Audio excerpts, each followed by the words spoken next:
السلام عليكم ورحمة الله تعالى وبركاته. في مشهد مؤلم يسوده القلق والترقب، تواصل مصالح الشرطة ولاية الشلف بالتنسيق مع مصالح الحماية المدنية عمليات البحث المكثفة للعثور على الطفل طويلي عبد الرحمن البالغ من العمر 3 سنوات فقط، والذي اختفى في ظروف غامضة من حي الشرفة بشلف.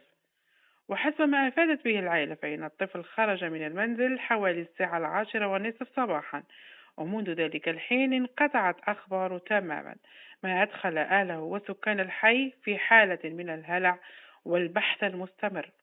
السلطات سخرت كل الإمكانيات المادية والبشرية من أعوان الأمن، فرق الكلاب المدربة وحتى غواصين في محيط الأودية والمناطق المجاورة في محاولة للعثور على الصغير في أقرب وقت ممكن.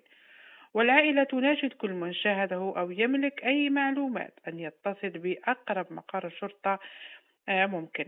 طبعا معنا تصريح أو مناشدة أم صويلحي أو طويلي عبد الرحمن عفوا.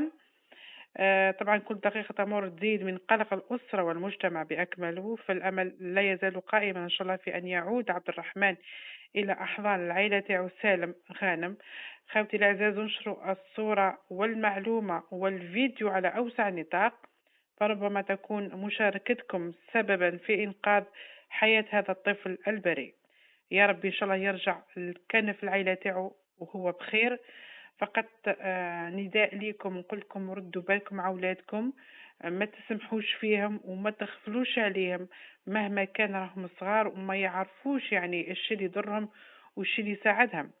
ربي يقدر الخير وربي يحمي وليدات الجزائر الكل.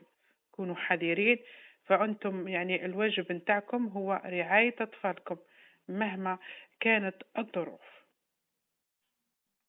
أبوك مريض مسكين ودواء وما داش.